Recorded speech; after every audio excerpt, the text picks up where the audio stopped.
Okay, welcome guys. If you can hear me, please. I'm waiting for people to join, and then as soon as join, we are going to be discussing uh how to set up your style guide to speed up your high fidelity process. So we just want to wait for a few people to join in before we get started. All right.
Hello.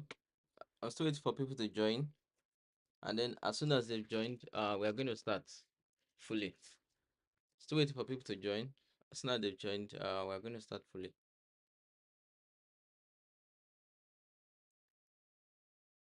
So if you have joined, can you please post something in the chat?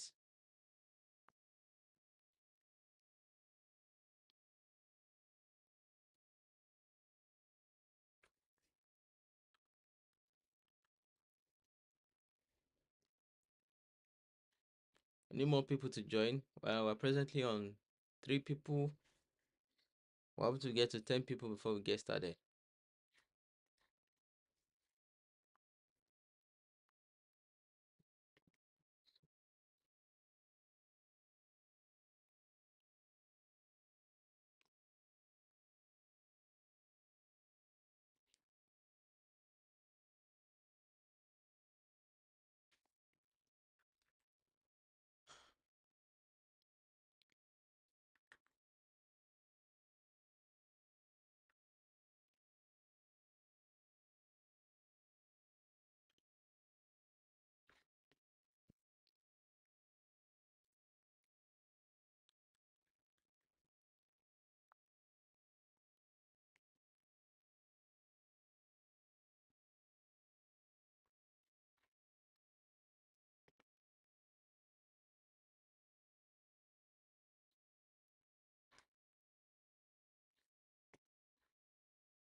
So we're waiting for more people, and then so we are presently on 4 people, just waiting for 3 more people now before we get started.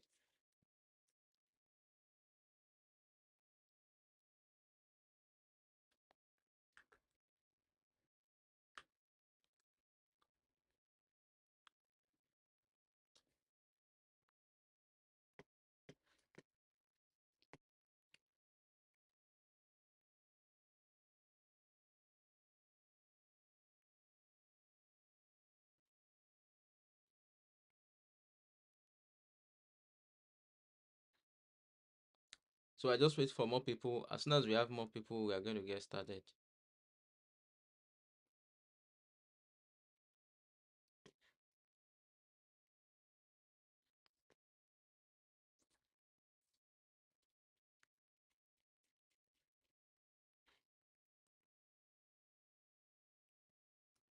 If you can hear me, can you post something like hello on the chat?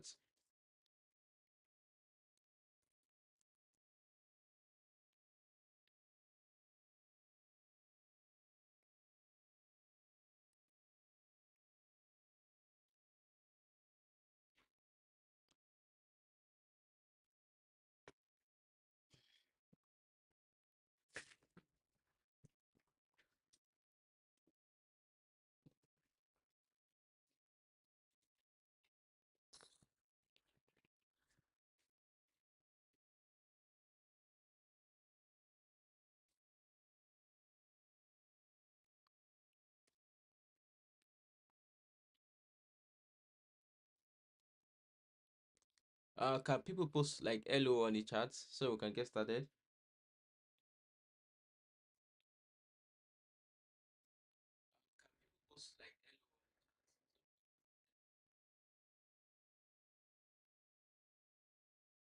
Okay, so we are going to start now. And so let me share my screen.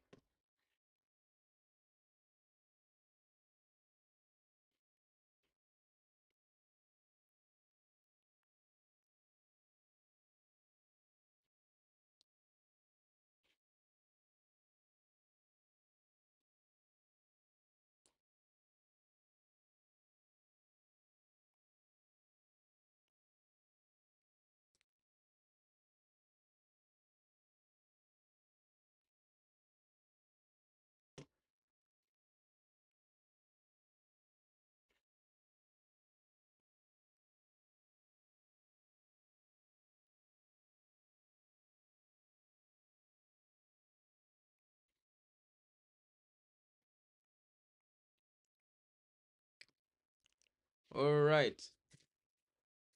Present from capture. Okay.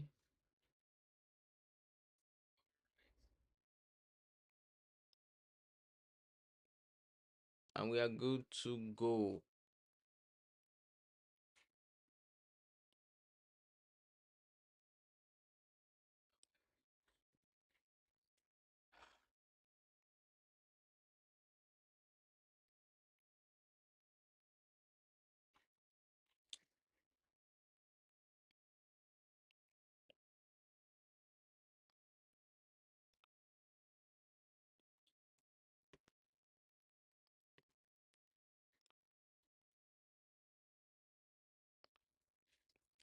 Okay, so in the last class we treated working with um creating prototypes, right? So let me zoom out.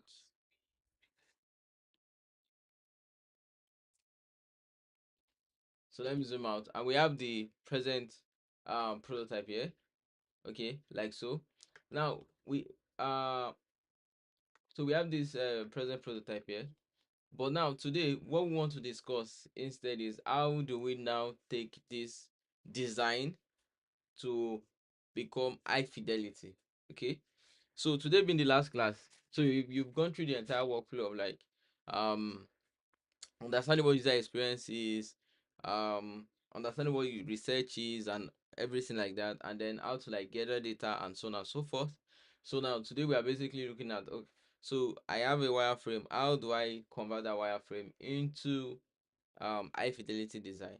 So the first thing that when you want to set up for high fidelity design, you always want to have like a working style guide, and this style guide now should include your base component. So what do I mean by base component is that these are elements that you always use in the course of doing your design. So let me list out the elements. So now we usually have text. Okay, so in terms of text, now we usually have like text sizes and so on and so forth. Okay, so in order to speed up my process, I will actually leverage on existing UI style guide. But if you come to the Figma Dojo's practical Figma class, then you will see me go through like all these steps, because it will take us like uh 2 to 3 hours just to like have a clear idea of how all of this thing works. Okay, so it's more of like a this class now is just like a fast track version, all right, to get you started, or to get you start designing amazing things easily. So you have your text, and your text have sizes, and then again another thing you need to predict for are your colors again. Then the other elements now will not be, oh, so what is my border color? All right, so border is the same thing as your stroke here. Okay, but we still refer it as border. um you say what is my icon color. Okay, you will say what is my background color. Okay, so now in terms of um doing colors for any of your assets, whether it's your background, your icon, your border, or even your text. So now, because we have the text here, right? So we have, if you want to break it down properly, to be sizes, and then under sizes now we have just two things under sizes. So the first one will be your text, right? So let me make this on bold. This,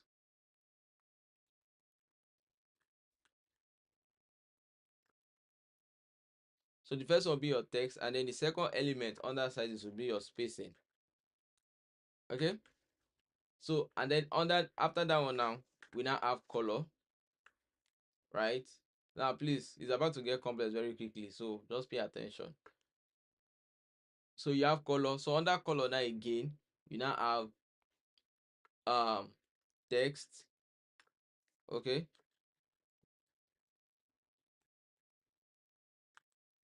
border, icon, background. And again, still under this, under sizes, you still have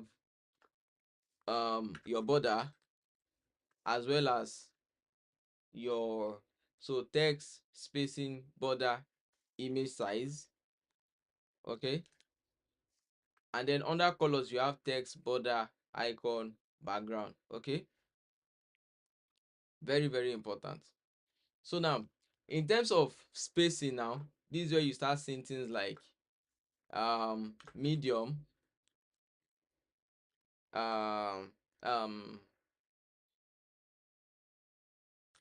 large, small. Okay, and then you start seeing things other again like extra large. Okay, same thing with your spacing. Okay, same thing with your border, same thing with your image. Okay, now this size now can, or this there's one more item that also has to do with size, right? Which is your icons, if you think about it. So which is your icons. Okay, and again the same thing, you always have items like this. So but all of these elements now have numbers associated with them. Okay, so because your numbers is actually like the main thing, the all of this naming now are what we use to reference it. Now in the case of colors, everybody, that is every experienced designer, has a way in which they manage colors. So because sometimes you may want to use colors for certain things in certain environments. Think about it. If you look at this place here, we have this dark text on this lighter background.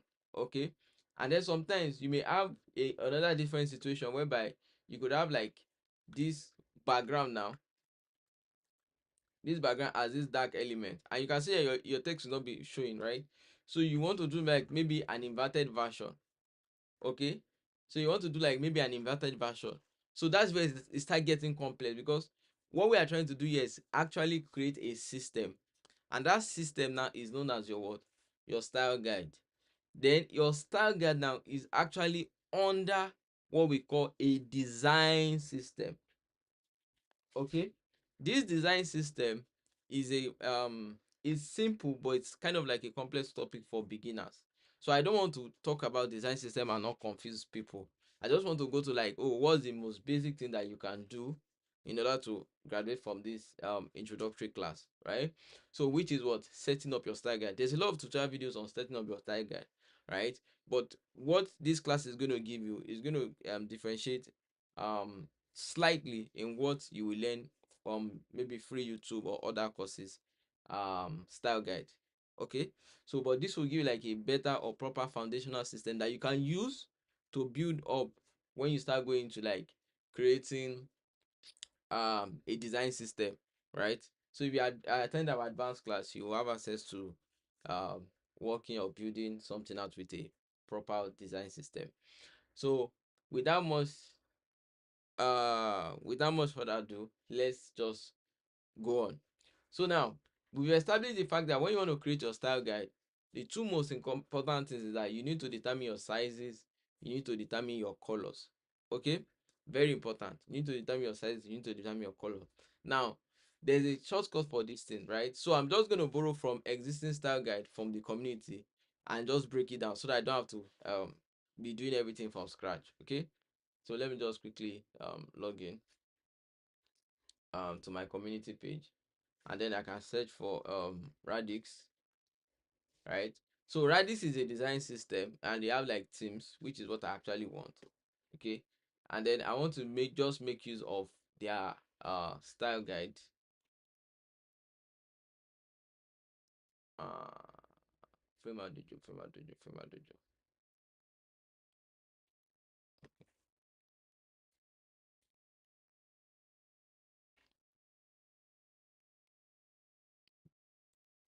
Okay, no, before I start with color, let me go to typography. Hmm. Yeah, so I'm just gonna be taking it incrementally.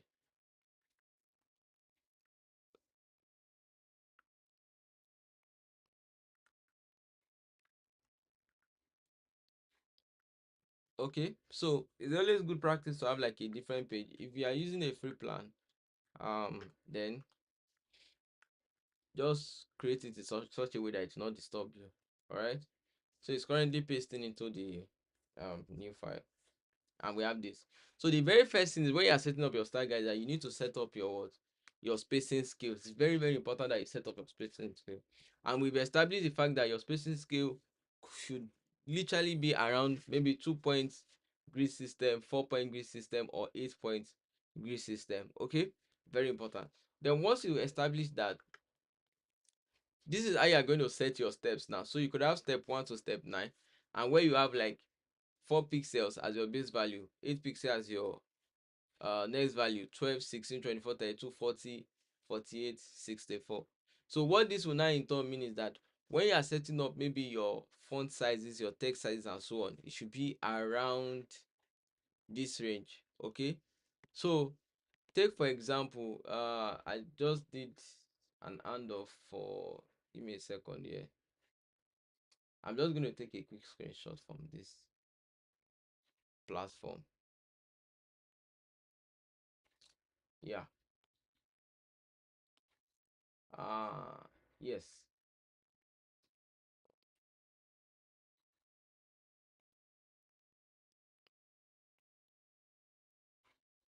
Oh, give me a second.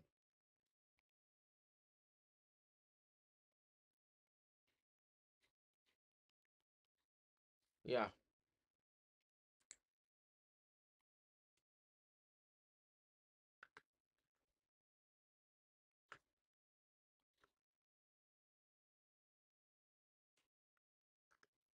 So if you look at these numbers here now, right?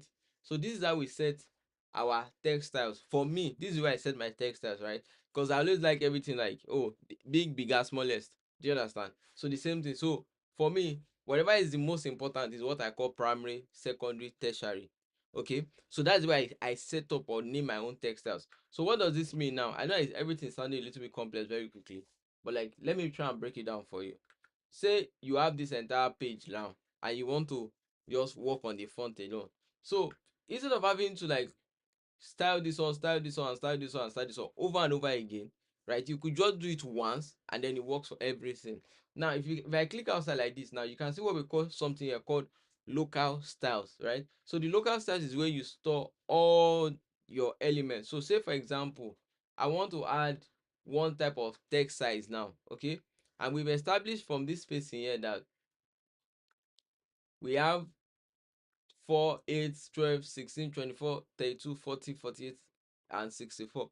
Okay, we could literally see even add 18 around this corner if it's going to work for you. If it's not going to work for you, you will leave it alone. Because when I use the iOS, is a totally different spacing entirely, because we are using iOS device, right? So when I start using the iOS sizing, I will show you the website and the explanation and explain with it before I now switch over. Okay, so now if I want to style this thing now, like out of the box without leveraging the iOS system, what I'll simply just do is I'll come over here, come to this where I have these 4 dots, right? Then I'll click on plus style. Okay, now if you come back to our spacing, you will see that our spacing is under what, 32 pixels, right? Let me show you. So you can see that our font here is presently what, 32 pixels, right? So I can say that for this one now, it's going to be our heading. Okay, so I can click on this four dots, click on plus, right, and I say heading. Okay, or and then I click on what, create style. So once I click on create style, if I click outside, you can see I have what, my heading here. Okay, so if I select this one now, you can see that what, heading is here. So let's say I want to make this one too the same style as the heading. I don't have to come here and come and start pressing 32 or whatever again. Okay, all I just need to do now is click on this four dot and select this one. So you can see out of the box, it just makes everything um very easy. Okay, so now that is how to set up styles in Figma. Now how do you now break up all of these styles, right? So let's go and check the iOS website.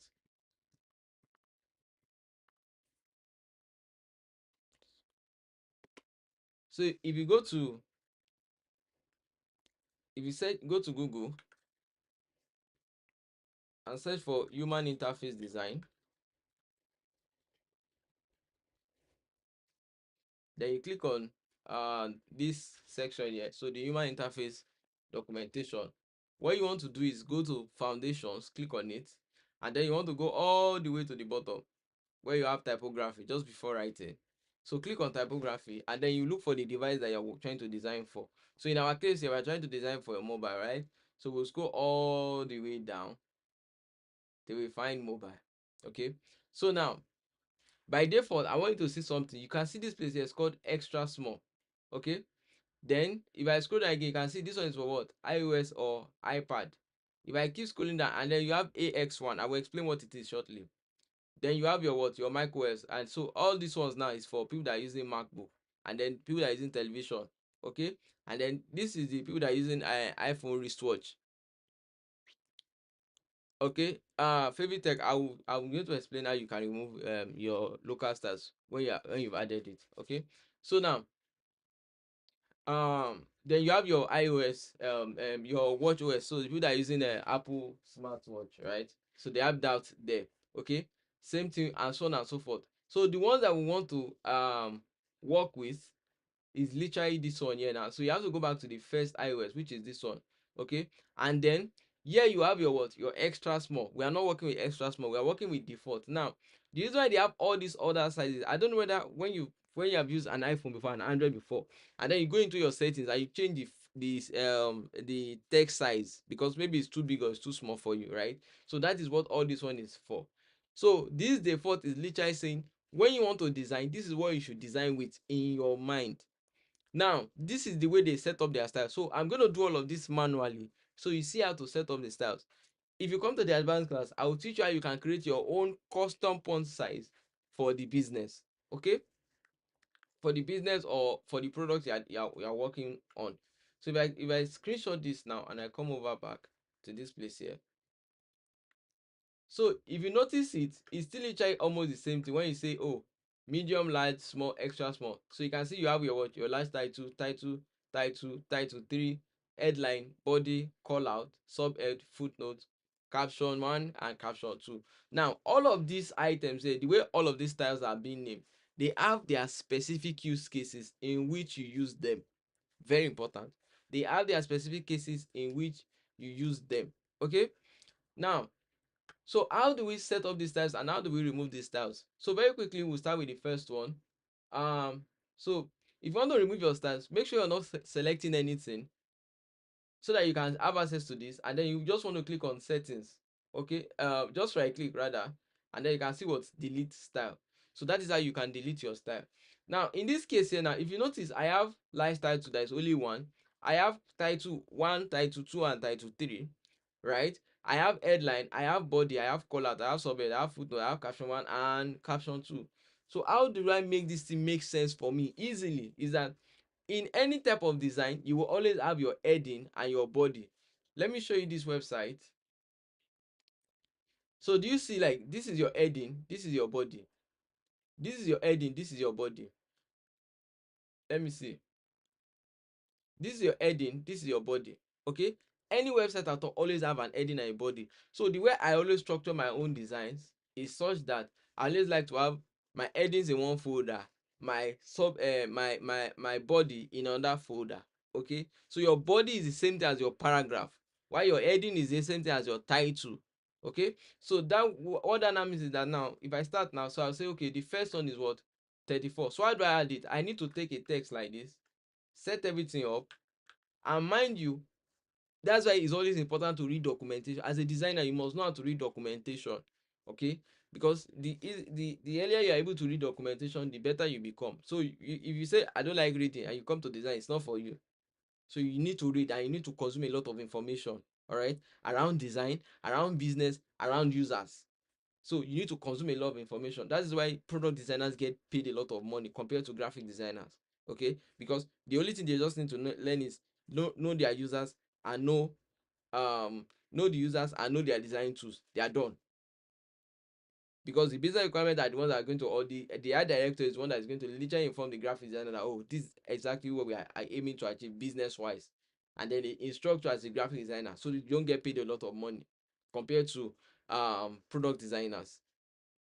Okay, so now with that being said, you have these elements here now. So what I want to do first is, I know that for a fact, if I go back to the website, you will see that you can see that it says SF Pro is the system font in tvOS. Now if you scroll down to this place, you see you have what we call the dynamic size. But if you even scroll back to the top, here now under iOS and iPad, can you see SF Pro is the system font for the iOS. So if you are designing for iOS, you don't need to go and guess what type of font. Especially when that's why, like, you begin to ask maybe the person that want to give you a job that, oh, which device do you want me to design for? Are you releasing the app on Android, or you are using it for Play Store? Again, question number two, is the app that we want to release, are you using um Swift UI? So Swift UI is the operating system, sorry, is the programming languages that Apple uses. Okay, Swift UI is the programming language Apple uses. Adedayo, hello. Swift UI is the programming language that Apple uses. Why for Android, they use Android. Okay, sorry, what's that programming language again? It will come to me. But then there's another type of programming languages that we call cross-platform programming languages. Those ones means that you design once, or the developer gets to build once, and then they can use on the two platforms at the same time. Okay, a typical example about it is called React Native. React Native. So React Native is one of the software that you design once, right? And then you can the developer can build once, and then they can deploy on multiple systems. If they are working with that specifically out of the box, SF Pro should not be your go-to font, because it will only work on the iOS app, but it will not work on the Android, because there's no SF Pro inside Android. It's a proprietary software only meant for uh Apple devices, or is a proprietary font only meant for Apple devices. Very, very important that you internalize this. Okay, so that's why, like, when you're designing, you cannot just jump into Figma. You need to ask a lot of questions, otherwise you just design something that people cannot use. So that means you have to understand the developer, know the type of tools they want to use. Okay, so that it will inform you on exactly what you need to talk about. I think I even need to make a tweet about it. Like, speaking to your developers very early is very, very important to your design. So don't just jump inside Figma. So because you already have an idea of what the user want, and then you just jump inside Figma, you have not even asked the developer, okay, what are the technological constraints, all right, or what kind of technology stack are you going to use? Okay, so are you using it has come to me now, are you using Flutter for Android? Okay, are you using Flutter for Android, or are you using Kotlin for Android, or are you using React Native? So say take for example now, look at WhatsApp on iPhone and WhatsApp on Android. They are two different things. They are using two different fonts. Why? Because iOS team is using the iOS team that built WhatsApp. They are using what? They are using SF Pro. While the one that is on Android, they are using I think something around a close to a monofont, but not a monofont. I don't know, like something around I can't remember the name of the font they are using now. But but if I remember, I'll say it. So they are using a different font entirely. Okay, so now that tells you that, oh, they design they have to design the two devices, right? They have to design for the two devices. So in that case, if you are going to design for two devices now, even though it's the same app, if I press F on my keyboard, you will literally see that there's Android here, right? And you have your Android compact, your Android medium, okay, and then you now have your what, your iOS devices. All right, so now most of the time people tend to use, like, maybe for iPhone they use 375 by 812, and then the one I usually use for Android is 360 by 812 for Android. Okay, so but however they've updated it recently to 412 to 917. So depending on what you are trying to design for is what you need to understand. Okay, so now we've established that for iPhone, since the device we are designing for is what is only for iPhone specifically, we are going to be using what, SF Pro font. Now, to install SF Pro font on your computer, for people that are using Windows, is not straightforward. Okay, I would advise you check YouTube on how to install SF Pro on your device. If you check YouTube, so you can see, like, if I can literally go to YouTube here. Maybe I'll post in the chat section. If I go to YouTube now, I can search for install SF Pro on um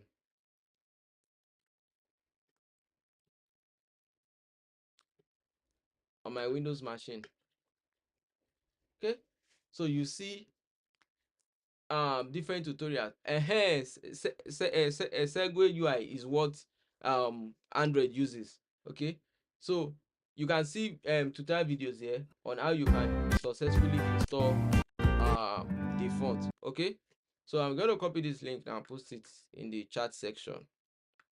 Okay, then I'll also still post it in the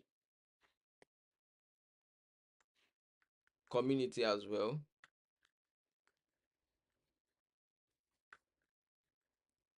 So let me just type this thing out.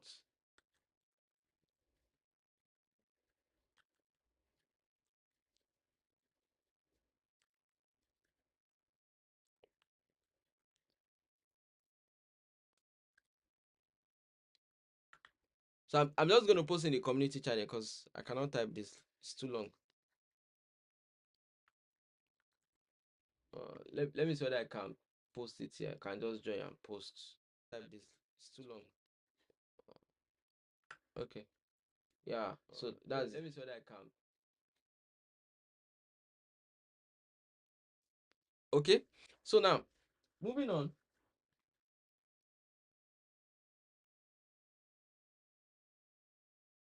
For people that are using Windows and I am using Mac and they want to install the font, what you just need to do is scroll all the way to the top, come to this section, scroll here, so you can see you can download your San Francisco font here. So the same thing with you guys too. You can download this font, but that your installation process is just totally different. Okay, and then you scroll down and install what, SF Pro. Okay, if you are designing for the watchOS now, that's where you want to use SF Compact. Okay, and you can even see it's written on it. This new neutral flexible sans font is available for iOS, iPad, macOS, tvOS. Okay, this one is available for your watchOS. Okay, for small size screens. All right, very important. Then this one is good for maybe when you're writing code. Okay, so maybe you build a macOS system that needs code, or you do the same thing for an Android phone. All right, and then if you need like other languages support, they are also at the bottom here. All right, so now let's go back to the guideline.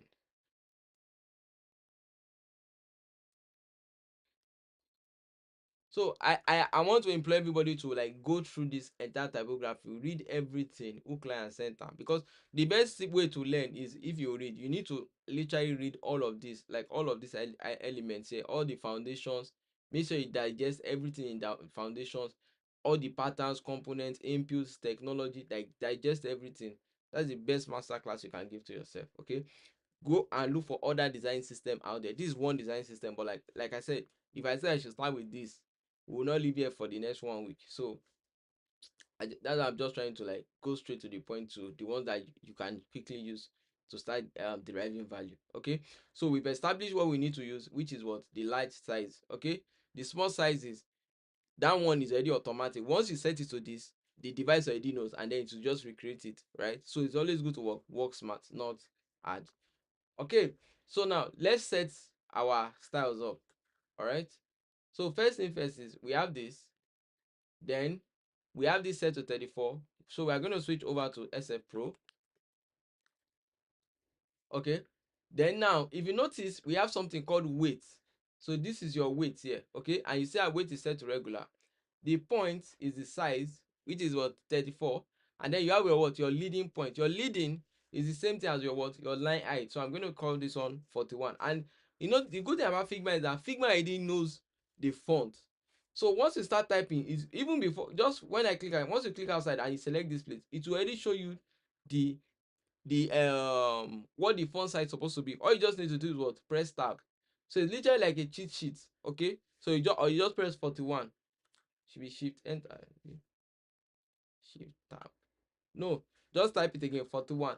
So that 41 that you're saying initially is just to give you an hint, right? So we have our first font. Congratulations. So we are going to select this 4 box now and say what? Click on plus. So the 4 box is the same thing as called apply styles, and then you want to click on this, create a new style. Then you want to give it lifestyle too. Okay, so for me, when I'm doing like developer handoff, it's always important that I write a description. I say, okay, for titles or large text sizes only, so that when your developer sees something like this now, they begin to understand that, oh, when I'm supposed to design this, I should not use a smaller size for something else. Or maybe another designer is on your team and they want to use your font that you have already set up as styles, they will not go and use another weird style. Okay, so we've created our first style. Now let's create our next style. So just to be quick, I will I'm going to batch it, because I'm going to do one more, and then the next set I will show you a plugin that can automate some of these things very quickly. So now first thing is you have your first style. So let's add our second style. So in our second style now we have title 1, title 2, title 3. So I'm just going to show you for title 1, and then others I'm just going to batch it. Okay, so this will be uh so that we are all clear. Please, you need to follow all these steps like this. So name this one title, lifestyle 2, because when I want to start using the plugin, then I'm using tab to switch between the content. That's one of the reasons I like Figma. Like, it makes your life so easy. Title 1, just press title, right? And then I can press shift to copy this, space 1, then press tab, paste that in 2, press tab, space that 3, right? And then you have your headline, right? Tab, body. Then you can press option and drag to duplicate, and from pressing Ctrl D to keep duplicating. So now the next one is after body, we have tab, call out. So pay attention to this place. See that the name is changing as I'm also renaming it here. So call out. Here we have sub edge. Okay, next one is footnotes. All right, the next one is caption.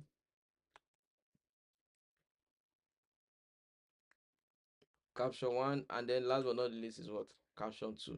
Okay, so now the next thing is we need to start setting all the proper sizes. Very important, right? So we've done the first one.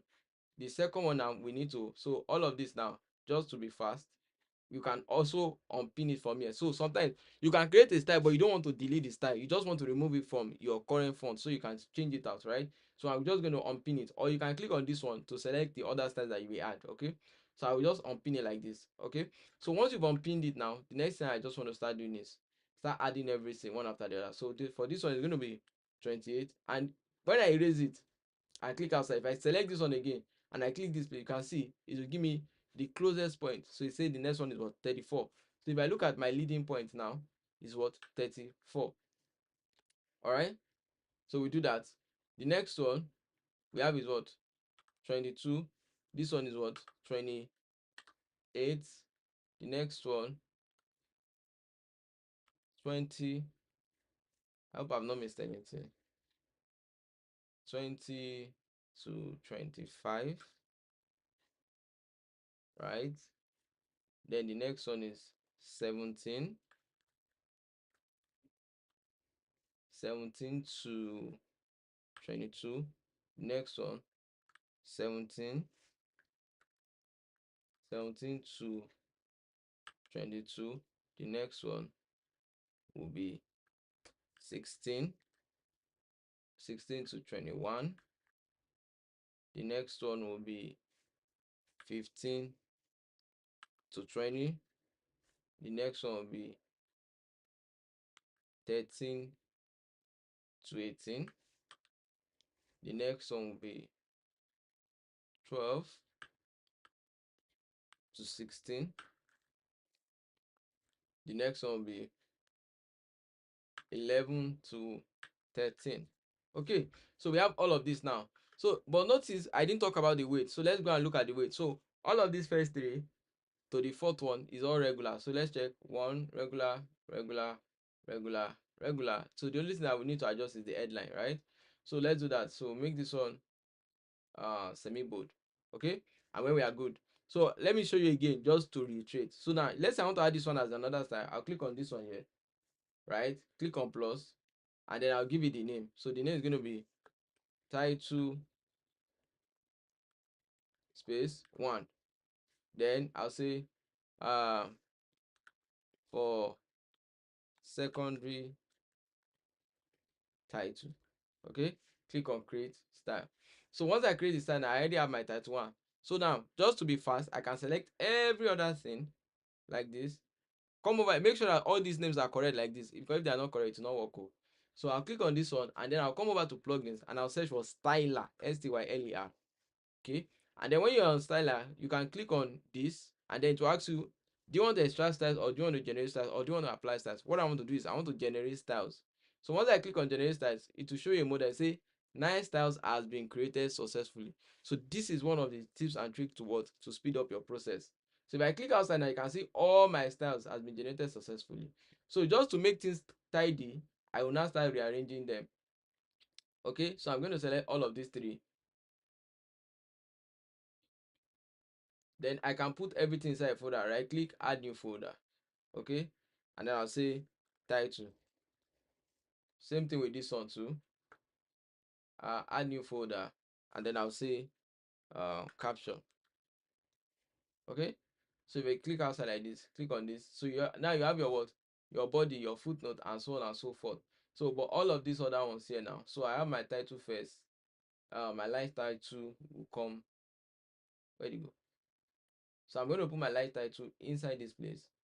Okay, and then the next one now, the same thing. Under title again, I still have my headline, right? So I can do that here. Add the headline here, and then all of these other ones I can call it under, add a folder, call it body. Okay, so everything is now looking nice and neat. So just the way I always like structuring is because I always structure it based on how I use them. So 17, 15, 13, 16. Okay, so this should come next, right? So in terms of like numbers now, 17, 16, 15, 28. So you can have it like this, or you can have everything open down depending on what you like. Okay, so 28, 20, this one 11, 12. Okay, and then for me I usually put caption at the bottom like this. So title, body, caption. Okay, so now we've set up our styles already. That's the first thing. So now we set up our text styles in terms of what sizes, so we can check this one off, right? And then in terms of spacing, we also have added that already for that. So since we are sticking to iOS, right, we are not determining, oh, what spacing should it be from scratch, but we are still going to stick to the 4-point grid system when we are styling all our elements. But we've done that already. So what we can simply do is, just to let our developers know, we can tell them that please refer to this document to see all of these sizes, so you can get an idea of how we are designing. Okay, so now moving on is now the next part here. So moving on now is the next part. So the next part now is, how do we now determine the border size or border width, image size, icon size? Okay, So out of the box now, if you remember, we are using consistent icon sizes, right?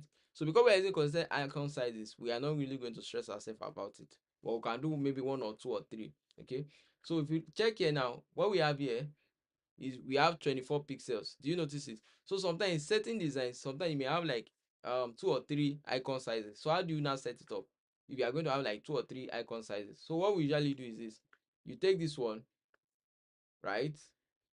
I don't want to talk about components here, but uh and then you have two types like this. Okay, so for this one here, for this first one, you have it as I'll pin it down, and then I'll say this one is going to be 20 by 20.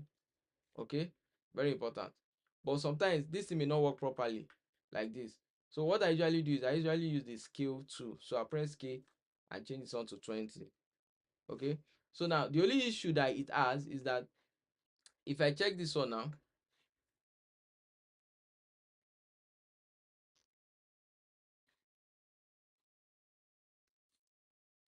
if I check the stroke, you say it is 1.67 compared to this one here, which is 2. Okay, so that means if I should reduce it a little bit, at least I should be around 1.5, not 1.62. So those are the things, or even still maintain it at 2. Okay, so which should give me something like this for my sizes. So we can now have, so for this one now, we'll now set it as, say, okay, you know what, this one is going to be what, large, right? So I'll do large backslash, and then this will be what, small, like this. Okay, so now let me just refer back to this document here so you can see it. So if I go over to let's see, icons,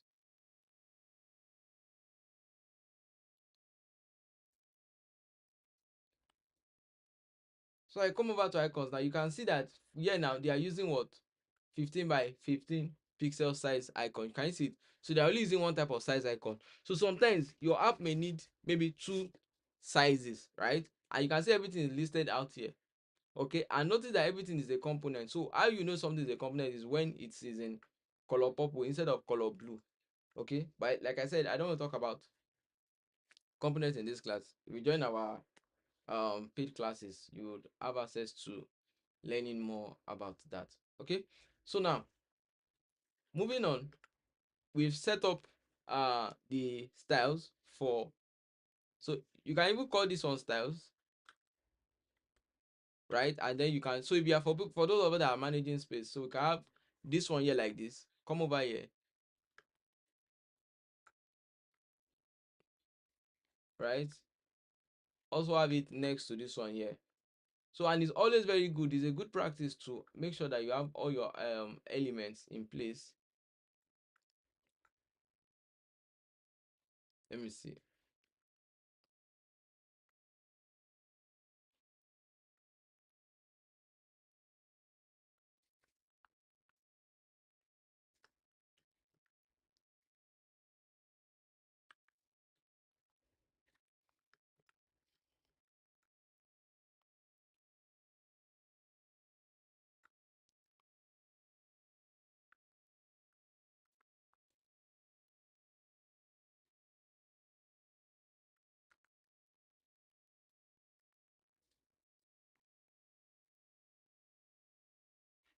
So I'm going to paste it here.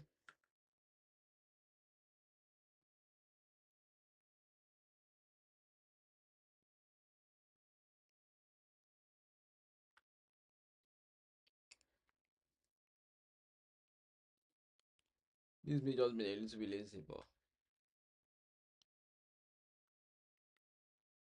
just bear with me. Okay, so we have all the icons here, and then we can always make use of this icon. So this is how we are setting up our styles very quickly. So one of the easiest hack is to go and borrow existing themes or documents that already have all of this, and then you can set it up to what, to inspire your designs. Now the next step is, once now we've ticked text, we've ticked sizing, we've ticked icon. Okay, for image we don't know whether we're going to use image yet, so but one of the images we tend to use is probably like the avatar. Okay, and there are different styles. So under it you could have text, just like what we have here now. Okay, so avatar as text.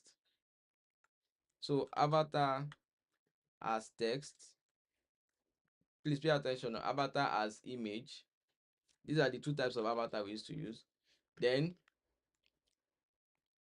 apart from that, again, we now have avatar large. So this could be large, medium, small, right? Same thing with this one too. Okay, so but for the purpose of this class, I will only do one size because we only have one size here, which is this one, 44 pixels. Okay, so let's just say we have this one set as 44 pixels. So again, we add another one here. We'll say avatars, right? But we usually add our avatars under the color system sometimes. So the next thing now is afterwards now, let's set up our colors, because without colors we cannot really move forward. Okay, so how do we now set up the colors? So first thing first is, once we already have the brand guide, we usually start from the primary color. Okay, so I'm just going to take look at this design, and then based off of the primary color here, we have color blue.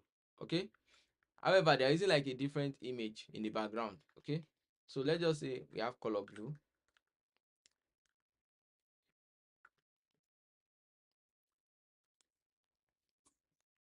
All right, so this color blue, so let's just adjust some things a little bit. So I'm just adjusting the color a bit. So I'm using 185B BEC. All right, very important. So now the way we design colors is in stages, or the way we design for colors are like they are literally in stages: step 1, step 2, step 3, step 4. So but the very first stage is you want to know what is your primary color, and then you also want to know what is your neutral color. Okay, so your neutral color is what we pose as your base background color. If you look at this place here now, do you see this color here at the back? That's your what? That's your neutral color. Now there are different systems in which you can use to know your neutral color. Like there are so many. Okay, but the one I use is like this. I go here, I click on plugins, I search for um color generator. Okay, color scale generator. Or the fastest way is to go to foundation color generator. Then you switch to material design, because that's what I used to use.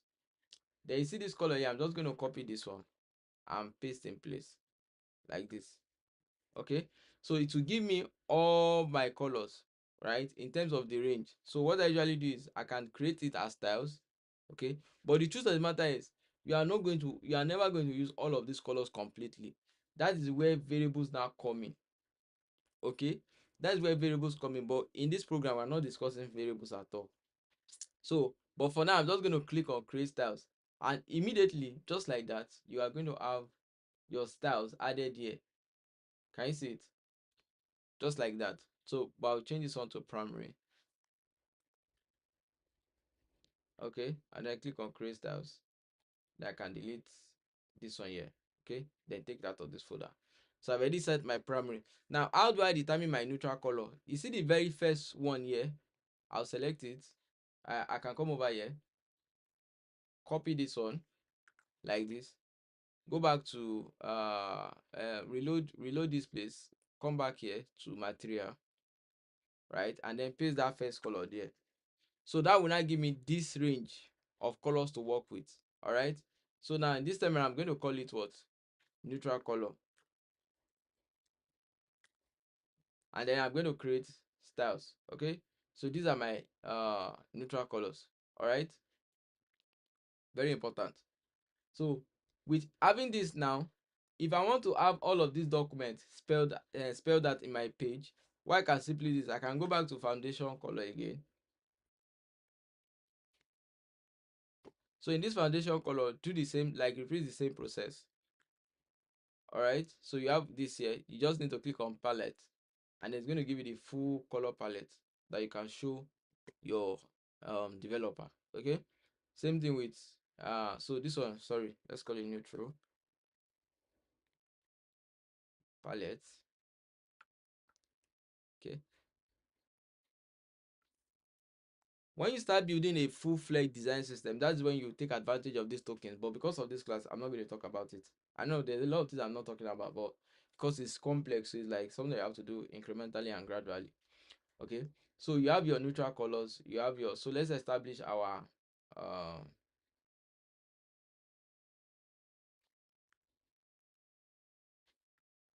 primary color palette too. Okay. Yeah. So we have these two now. So we can take these two, copy it and paste in here. So we'll create another section too and call it our color system, right? So, or let me just come over here. And you can see everything is broken down for you, right? Just like this. So I think let me paste this one. I'll paste it in the community so people can also take a look at it.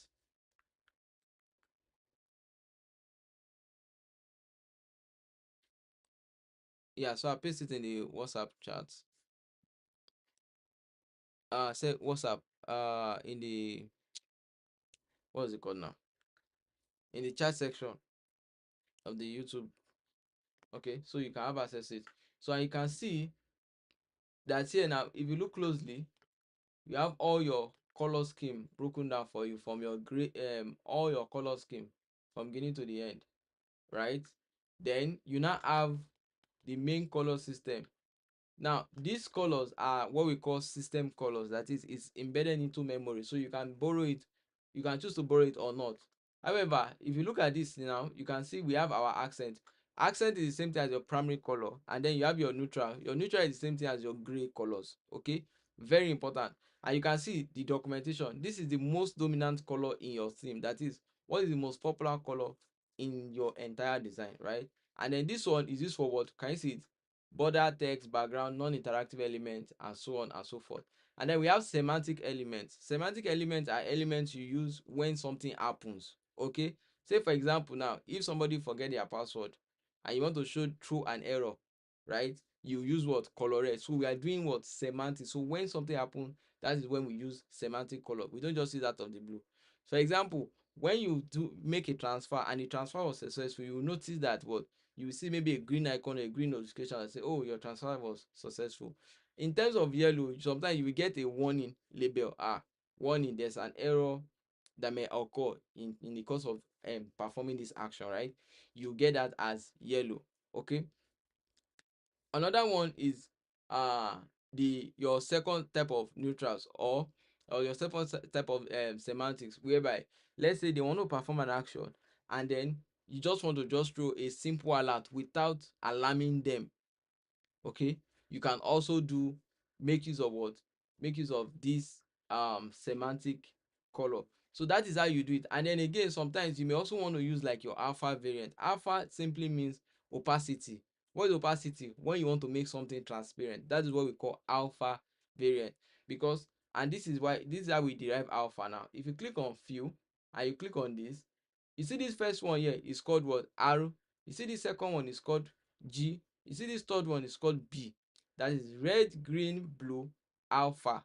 Alpha is the same thing as your what? Opacity. So you can either increase the lightness or decrease the darkness. Can you see it? So that is what we call alpha. All right. So that, and it's also the same thing as what? RGBA. Don't mind I'm using HSB, it's because that's what I'm familiar with. So you can click here and switch to RGB, right? You have your alpha, sorry, your red, your green, your blue, and then your opacity. So that is that about that section there. So now if I come back here now, so we've understood that in order to create a proper style system, we need to create our semantic system, we need to create our neutrals, we need to create our accent. So now how do you derive your semantic system? All you just need to do is go and steal. So because I'm using saturation and lightness now, so this is it now. So this one bonus tip for you guys, that I can literally do like this, come over here. What I want to steal is, I'm using HSB, please. So what I will usually steal is either the saturation and the brightness, the two together. So if you notice, I'm using 90 and 93. Okay. So now I will come over here, duplicate this. So still maintain my 90 and 93, and then I'll select this and push it to the part that has red, right? So this is how I get my danger color. Then if I want to get that range, just like they have it on Radix, I'm going to copy it again. Come to my foundation system like this, switch over to material design, paste it here like this, press enter. You can see I've generated my semantic color. If I want the same thing for green, I'm going to switch over to where I like the green. Okay, I want it to be a kind of like a little bit bluish. Again, your brand has to determine it. Copy it over, paste it here like this, press enter. You have your what, all your colors. If you want it to be darker, you can always adjust this and then copy this, right? Paste it right here, press enter, and you have your darker color. So that is how you establish all your colors. So if you are still following, can you please just type I'm following so I can continue?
Hello guys, we are still here. Can just type I am here so I can continue.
Okay, so um let's move forward. Now So that's how we're able to create the color swatch. All right. So once we set up the semantics, because our design, we are not going to be using any colors, any other colors apart from like simple light color. That's why like I'm not really attending to those ones. Okay. So now how do we now set up the exact colors that we want to be using, right? So first thing first is we need to now create proper styles. Okay, because all of this now is what we call semantic styling. So we've established semantic colors based on we said establish semantic colors based on when something happens, right? Now I want to establish that semantic colors, but this time around based on use cases. So what's the use case? Oh, when we use text in a certain place, it should be always be this color and nothing else, right? And when we use background in a certain case, it should always be this color and nothing else. So let's start. So if you select this first one here now, this background here, all right, and we say okay, we want to make use of so if we go back to our libraries, uh if we go to our libraries, we have all of these colors here waiting for us, right? So but truth of the matter is we want to just depend on probably one or two. So I'm going to say like maybe neutral 400, so we have something like this. Okay, but if you look at this neutral 400, it has like a whole lot of blues in it, right? If I go to neutral 100, so I have something like this, right? Looks neater. So in this place here we have an image, so I can always go to like maybe mid journey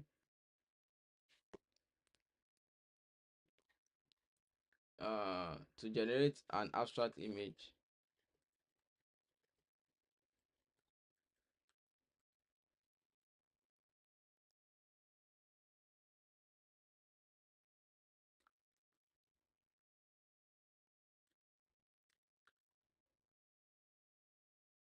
right? So we can have something like this. Let's see whether we find something good here. Too busy. Yeah, something like this. Then we can copy the image. Okay. Uh, so I'm going to save this image for those that want to use the same image, right? Then I can bring it over here and paste that in. Okay. So that we are not we don't destroy this. Let's just come over here and just paste it here. So first thing first is I'm going to bring the image in. So this is it. So again, I can also add this image as my style. So I'll say, I'll come over here, come to plus and say, you know what? Under style, I'll say background. Remember, this is the use case I was talking about. So background, then I can say backslash. So backslash is for creating folders in Figma. So image underscore o1. All right. So we have that already. So now if I come over here, select this one and click on this one here, I can literally just switch, just search for background, right, and it gets me to this. So I have this already. Okay, if I don't like what I'm seeing, I can literally come over to here, click on these settings, and then I can always come click here again. I know it's a couple of steps, but that's the way it works. And then crop it out, because like right now it feels too busy, so I just need to like simplify the background. So I'm going to take it from this point, keep zooming till I find something that looks simple. Okay, I think somewhere around there should be fine. Yeah, okay, there's a lot of darker spots. So I really like working with darker spots, so because you are trying to like establish contrast in your design. Okay, so something like this looks good, right? So now then is to the next step now is to look at this here. I noticed they're actually doing a lot of like semi lighter colors, right? So how do we achieve that now? So there are a bunch of ways. So now I can come over here and come and start using so if I do neutral 500, so I have this, right? It's too bright.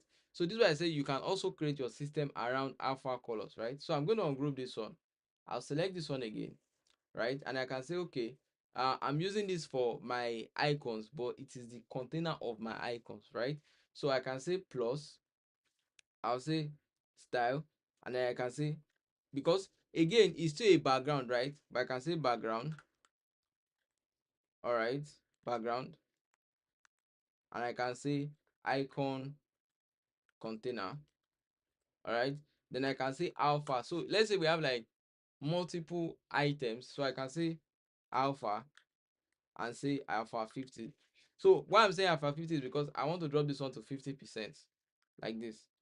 Okay, so we have this, right? So I'm going to create this style. So once I create this style now and I click outside, so I want you to notice something very quickly is that I have all of these styles here, and this one now, let me just call this one. So so this is under primary. I'm going to call it let's call this one base. So I'm calling it base, like it has all the colors that we may not need, right? We only need just few colors from it.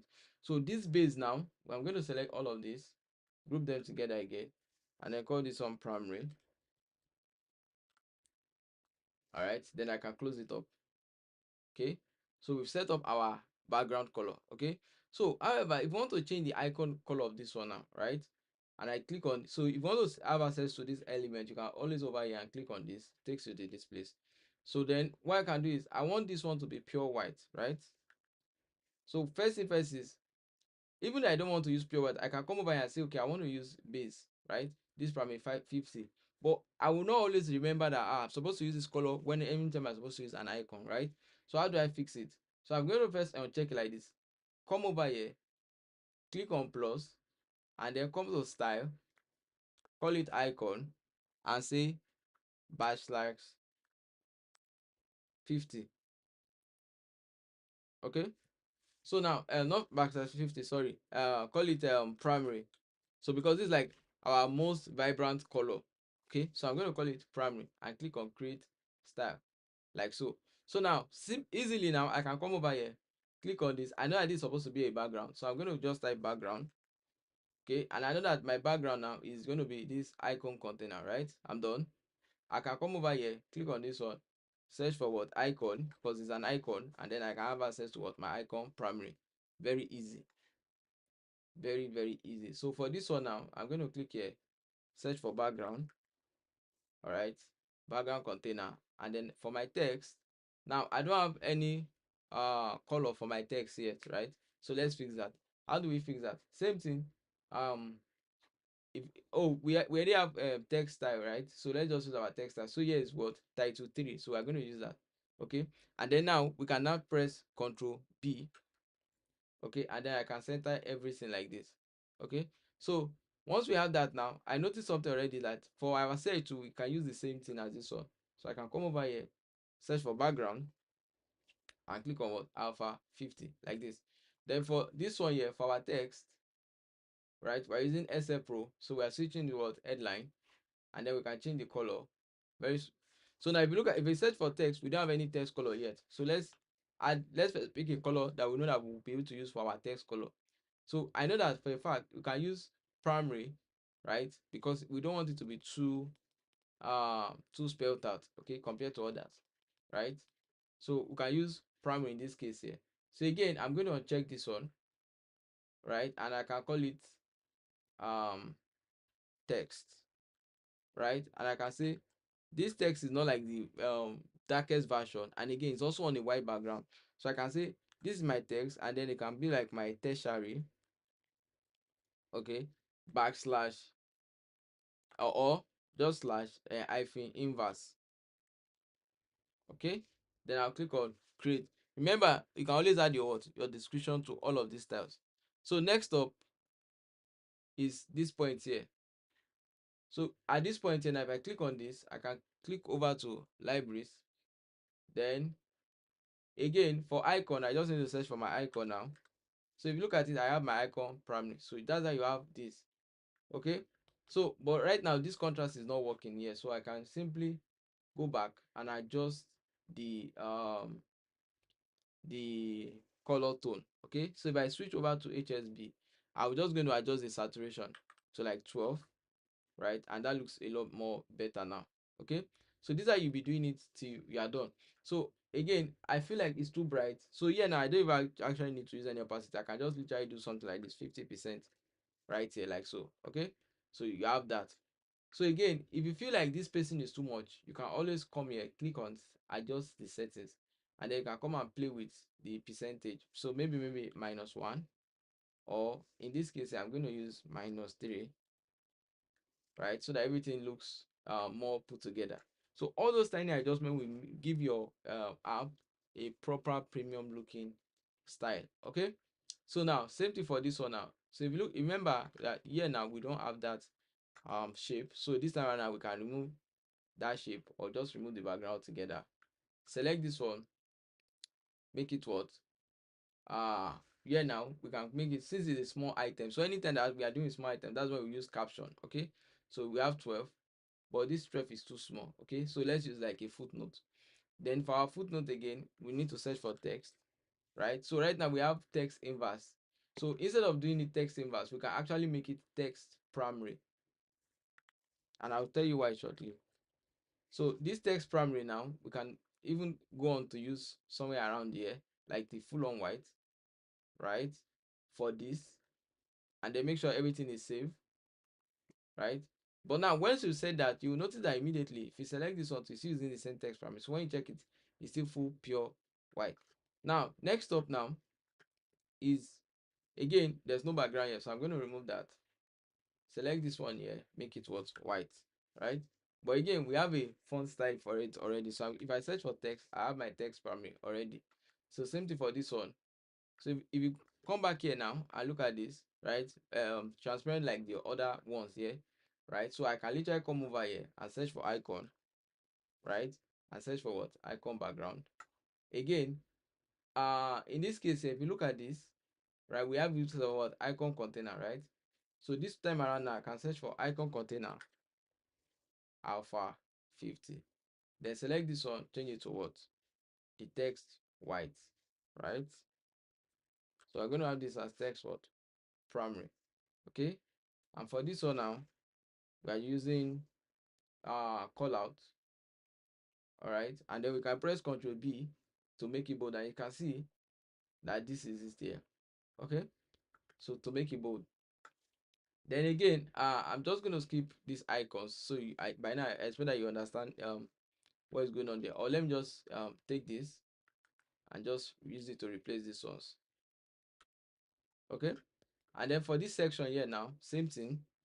So this time if you look at this font here, you have it at 12. So let's look for the item. So we already have our caption at what, 12, right? So I can press command option C or control option C to copy that style, select others like this, and paste that style. Now just to be faster, I'm going to press shift enter to go back to the parent level one step, and then press control backspace on my own keyboard, but your own will be control delete for people that are using Windows. So you have access to it like this. Okay, so same thing for this one.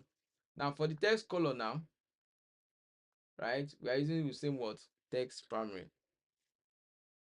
Okay, so now if you notice, this is a little bit hard to see. Yeah, so we can actually adjust the background a little bit. So the way we adjust the background is I can click on this one, come over to settings, click on this one again. Then now you just want to adjust the exposure, so you can reduce it or increase it. Okay, so it's too bright, so this time around we just need to reduce the exposure just slightly. All right, then just to give it a more blue feeling, right, you can also adjust like the contrast. So if you take it backward, more grays will be added to it. If you take it forward, it will be a lot simpler, right? Again, I just, so if you notice, all these places are too sharp, they are too sharp. So the easiest way to reduce them is adjusting the highlight, right? So notice that as I'm adjusting the highlight, all the brightness, do you see how bright it is here? But like when I reduce this one, that is that about that. Again, you can also adjust the shadow. So if you adjust the shadow now, the shadow is going to bring more light, right, back into your scene. Or you can also make it darker. So in this case, I just want to add more light, but I want all my highlights, yeah, to be what, totally reduced, so that it's not grabbing too much attention. Again, I can also add a bit of gray to it, which was saturation. So you can look at it, right? So it's like black and white. Okay, so this is like adding less color, more color. Again, if you want it to make it feel more greenish or more pink, that's where you now want to start more bluish or more reddish. That's where you now start using your what's it called now, your temperature. Okay, so because your temperature is usually blue to yellow, right? So blue like this to yellow orange, right? So if you just notice, if you look at this place, that's where you'll be able to see very well. So blue like this or yellow orange, right? So you can just adjust a little bit. And then for your tint is green to red. So tint now, you can see this place is fully green. If I switch over, is what? Fully red. So sometimes you may want to add like a bit of tint to it. So if I'm using yellow, if I'm using blue, so this is cheat code here. If I'm using more blue, I will also play with red, right? If I'm using more yellow, I will adjust my tint for green. Just this is one of the easiest way to like to color grade your images inside Figma without having to go to like Photoshop. So that's another bonus there for you. So once you are done, you have something like this. Okay. But however, I don't like this thing. I still find it like very, very distracting. Okay, this one I still find it very distracting. So one way to do it is that you can literally now apart from having this one now, I can sometimes I'm going to create like a another image out of it like this. Okay, just take all this one out. All right, then I can create like a shape somewhere around there like this, just to clean it up a bit, right? um so just to clean it up a bit like this, because I really don't like what I'm seeing here. So once I have this now, I can um change it and give it a fill color like this. And then once I give it my fill color, so make sure that you scale it properly. Okay, so somewhere around there is okay. And then you just want to add a blur effect, right? Layer blur, right? And then blur it as much as you like. All right, just so much so that it's not really visible. Okay, so you don't have like add edges and stuff. So I can also again add a shadow just to cover the layers more. So copy this one, paste it here, then make sure it's 100 like this, so you can see it now. So people will not be able to tell that it's actually a patch. All right, so you can always make sure that it's like a random looking shape. Okay, now the good thing in Figma is that you can take an image like this and flatten it out. So how do you do that? If I select it and I press Ctrl K, so that's to activate these quick action tools, right? I can quickly say bitmap, right? And then you look for flatten selection to bitmap. So what this does is that it takes all these elements and takes it and converts it to a JPEG picture. So just one single picture. So you have one single picture now to work with. So now I can do is I can do Control Alternate C to copy it, and then here Control Alternate V. So you can see it's now looking neater. It's not taking the attention away. But mind you, once you've done that, you would have to like re-add it again to your what's it called? To your styles, right? So click on plus, go to style. I'll call it background slash image 01, create style. Okay, so that's how to add it. So you can see I'm adding this element here. So your user is not going to be able to, they will not notice, or they will not be able to tell the difference. Okay, so now, so this is how you can have a clean looking design very quickly. Then the next section here now is, so here now you just have your text. So this icon and no transaction yet, right? So let's just do that. So first thing first, we want to do elevation, right? So again, if we scroll down all the way, so we have our icon, we have our text. You can see add other background color, right? So again, we can see style, background, then you can see backslash primary, create style. Okay, then I'm just gonna adjust something very quickly. All right, and we have this already. Okay, same thing for this too.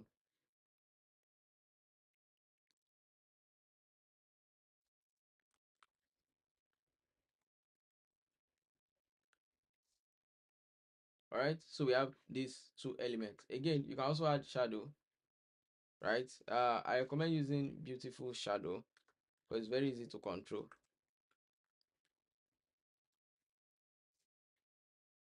like this. So you want to select like the element you want to work with, and then you want to adjust for the sunlight. So this is like heavy sunlight, and then lower sunlight, so probably like around 2. Right, okay, then I want to just adjust it just slightly. Okay, 1 should be okay for me. Then I'll click on apply. Then I can press Ctrl and a C, Ctrl and a V just to apply the styles. All right, So we have these two elements here, and then if you look at it, we have no transactions yet. So let's add that, no transactions yet. Okay, so in this case here, we can make it a subhead, right? And then we can add another icon here. So I can bring this one in to this place here. Okay, so now that we have this icon now, notice that this icon now needs to be darker, but we don't have another icon here. But since this is our primary, right, I want to do the direct opposite. We can say, okay, we can click outside totally, come back to where we have icon, add a plus, and say what we want to have, what primary inverse. And this primary inverse now, we could use 0 0 0 0 0 for now, same thing as black. Okay, so create a style like this just for now, then switch to primary inverse, so you have something like this. However, best approach is to first of all get your original color styles from your base. So for our neutrals, I think somewhere around 700 would be a nice color. So I'll copy that and then use it to update our icon inverse like this. So inverse is like, oh, so this is darker version, this is a lighter version. So let me use this one instead.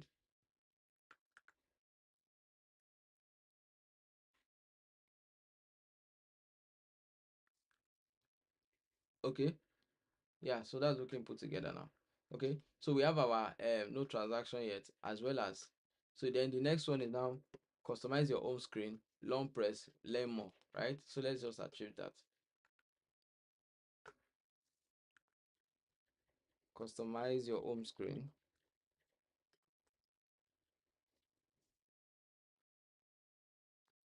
right? Then the next part is what? Long press and drag widgets to reorder.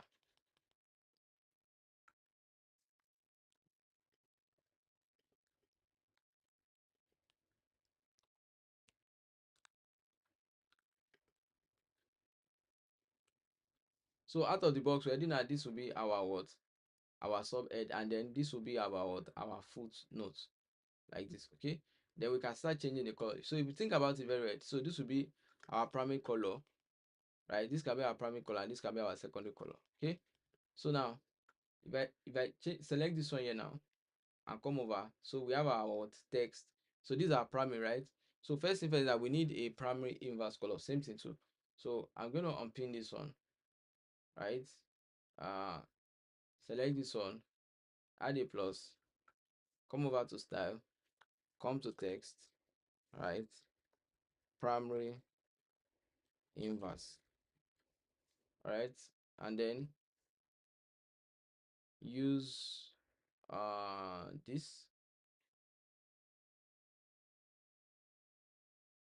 Yeah, let's use this to create our style, right? Then again, we also need secondary inverse. So this one I'm just going to make it bold here, and then for this one I'm going to need a secondary inverse color. And so again, style, text, backslash, secondary. Okay, there's no need for secondary inverse because I don't think we are using any secondary color in the background page, so secondary is fine. Okay, so with this one now, let's just create the style first, and then let's go and look for the neutrals. So we can take something like around 900. That's the darkest color. Wow. Okay, so this one around there maybe, so okay, we could use, yeah, something around 900, right? So let's get this. So let's say I to look for in primary inverse. Okay, so then for the secondary inverse we could use something around 700.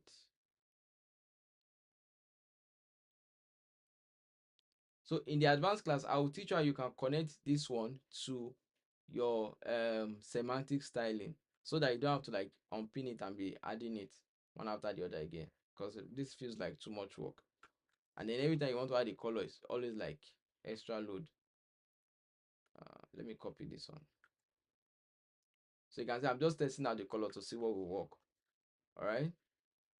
So I think that is it. Then the next thing now is, so the next one now is now the footer. So we could have that one as our caption, and it says what? Learn more. Okay. So for our learn more now, we can use the so we have this one. So again, you can either choose to have like text accent or text link, whichever one works for you. So I'm going to just click on plus, come back to style, text. So text slash text accents. Okay, then I'll use the default blue color just for now. Then let me go and check the 500, because the 500 is what we are dealing with. Yes, correct. So we have this, right? So then the next thing now is we have to add this icon. So this is the cheat sheet to adding icons in iOS devices, right? So you have to download another thing on your computer. It's called SF symbols. Well, I don't know whether it's available for let me show you. I don't know whether it's available for Windows users. Um, but this is how it looks like. Give me a second. But this is how it looks like, right? So you have all your icons here. And the interesting part about it is that you can just copy the icons and paste in place. So now for this section here, what I'm simply going to do is I'm just going to go to assets, and then I'm going to leverage iOS asset that is on Figma. So the way you access it is you click on add more libraries, and then you should see UI kit. So click on UI kit, and then you can add the Apple iOS UI kit. So once you've added it down, right, all you need to do is come back to asset, and then you can search for what you're looking for. So in this place, I'm looking for a tab bar, right? So it's going to give me the tab bar that I need. All right, so this is it here. Then I can literally just copy and replace like this. Okay, so once I've copied and replace, I can have it pasted here. So what size am I using here? 392 by 852.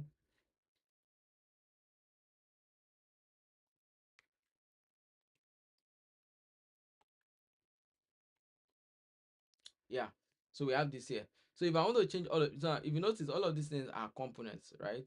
So like I said, if you attend the other class, you know more about components, because it's just slightly complex, right? And again, it's also about practice make perfect. So if I want to use like add icons here now, so let's just try and match what we have going on here already. Okay, so we have home, invest, transfer, crypto, and lifestyle. So here now we are going to have home, invest, transfer,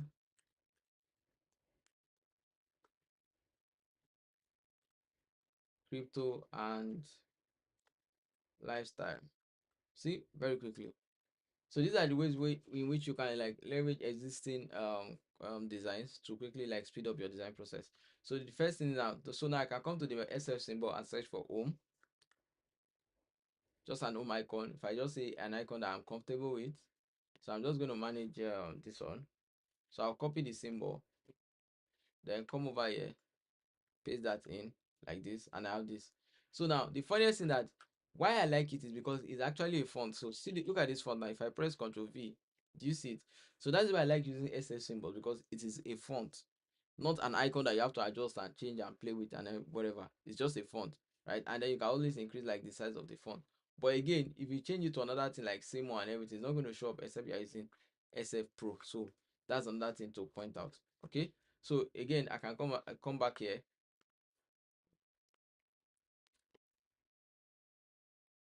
search for invest,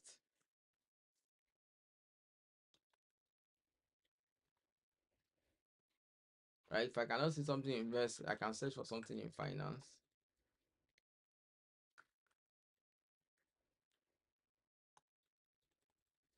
Okay, let me check here. Human.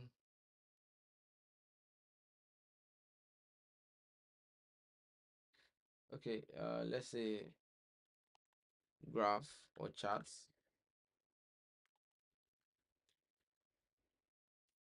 Yeah, so chart now. So something like invest now. So like we want to show like a green bar, right?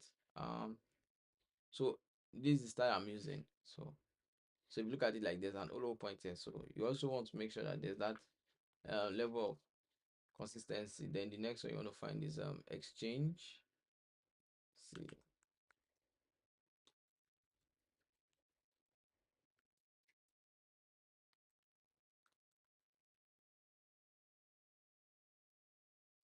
okay,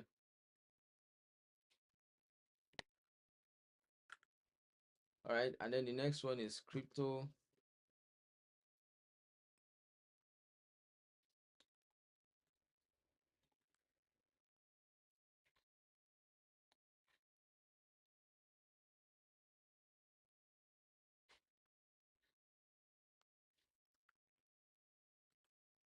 right? And then the last but on the list is lifestyle. So something are human.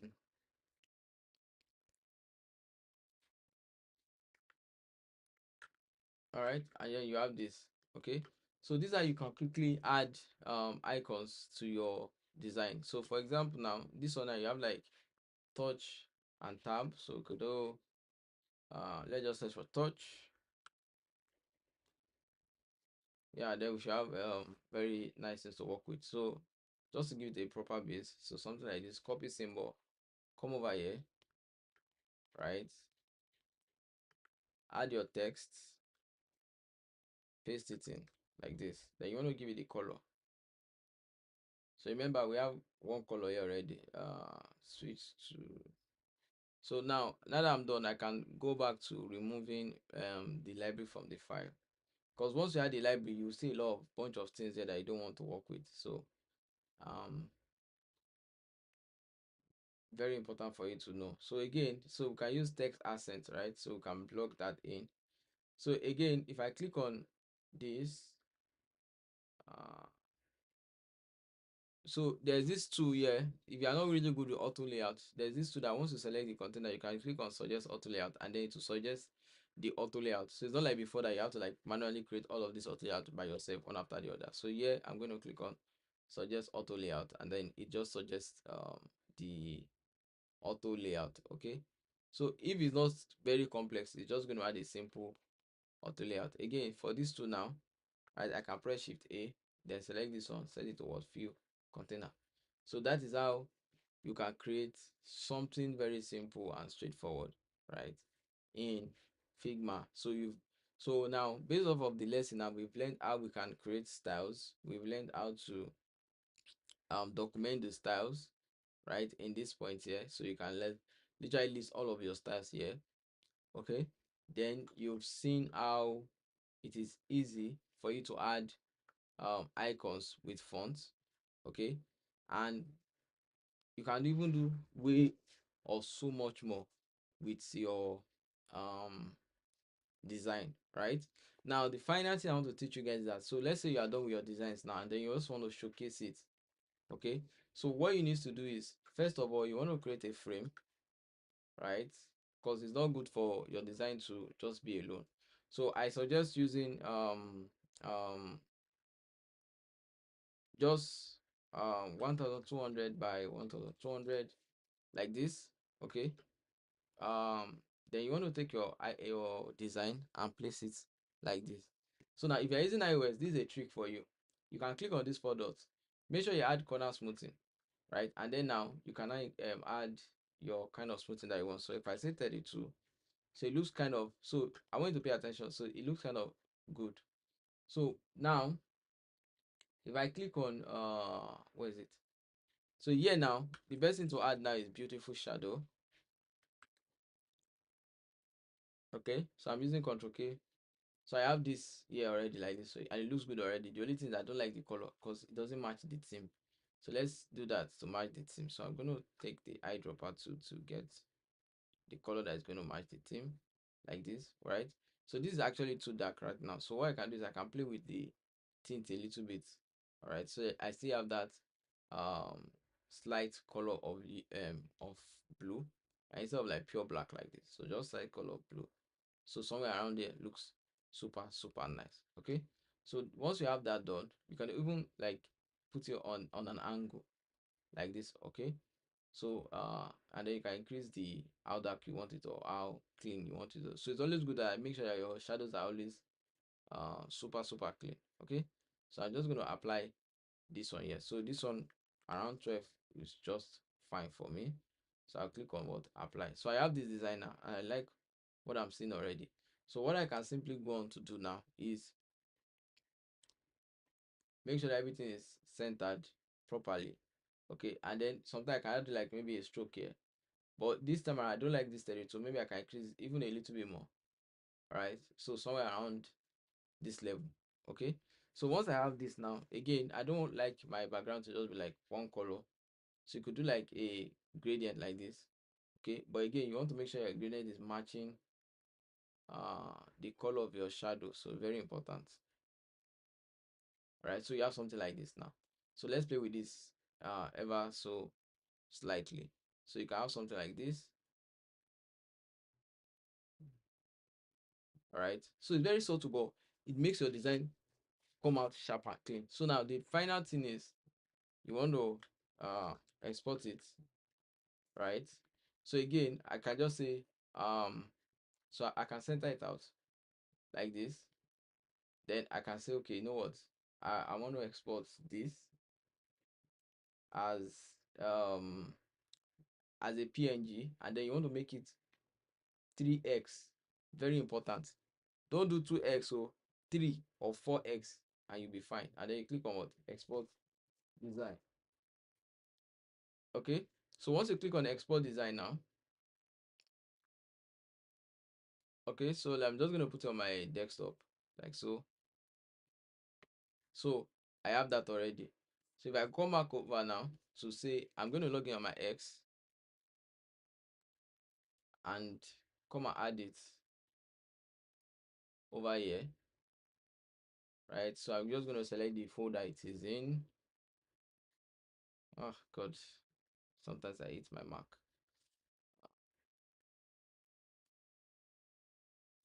Just give me a second. Let me look for it.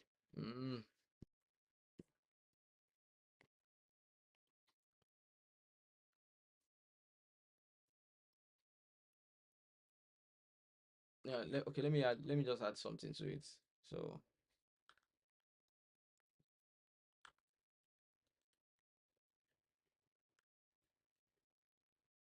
because I don't want anybody to sue me. This design is not my own, so I need to say inspiration for mobbing, right? Let's see.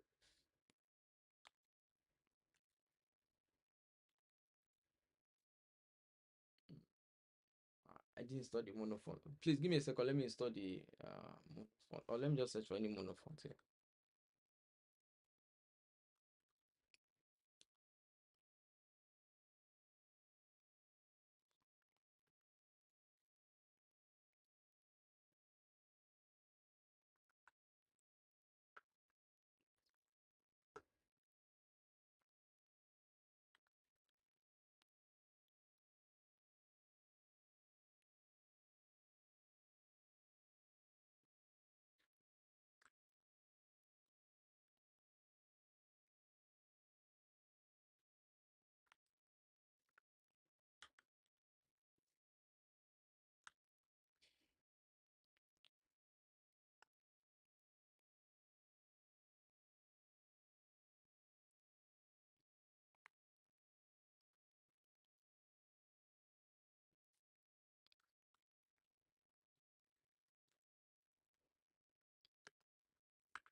Okay, so let's say we have this now and it's all set and done.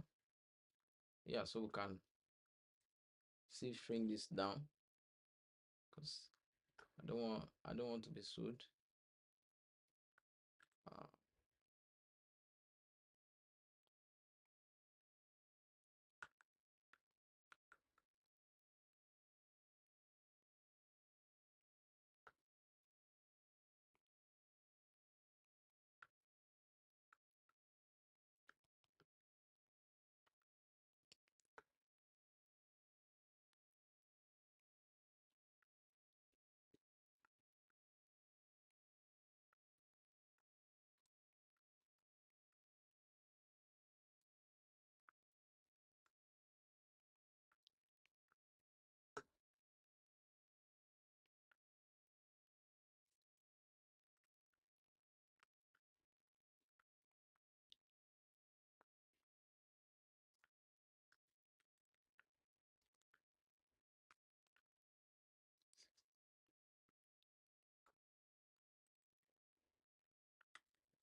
all right. So based off of that, now we can now let me just add a little bit of trim. This stuff, right?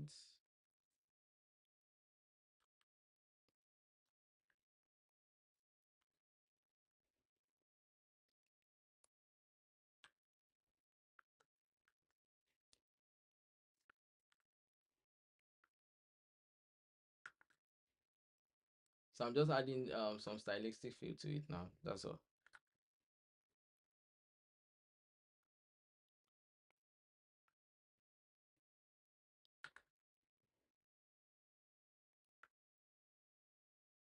Okay, so we are good. So based off of that, now I can export it again.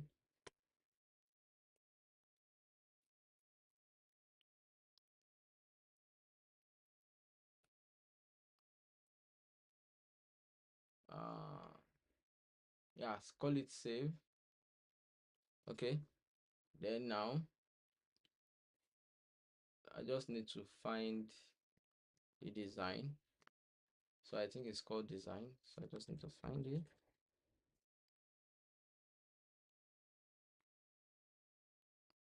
Okay, so now this is what I want to pay attention to. See how sharp it looks, right? And it's called design. So that is how you can export your design. So when you click on open now, so I'm just gonna say just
in order to attract client,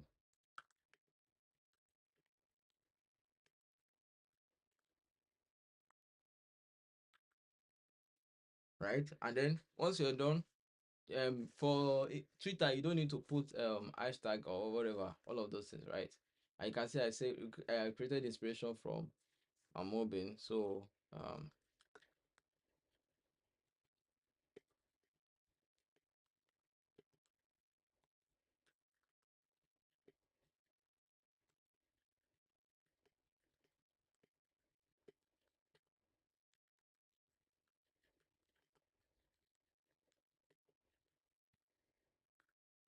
so again, just to be careful, so the design I chose uh was taken from Mobin, and it's was for educational purposes only. So very important that you add all of these things before you send it out. Okay. So because like you don't want to say you are the one that did the design from scratch, whereas you can literally just copy somebody else. But if you mix up those ideas and all of those things, then you can begin to like differentiate yourself in design. Okay. So that will be all for now. Thank you so much, guys, for coming to the call. And I want to congratulate you guys on for those of you that follow the course through. Congratulate you guys. See you in another time. Cheers for now.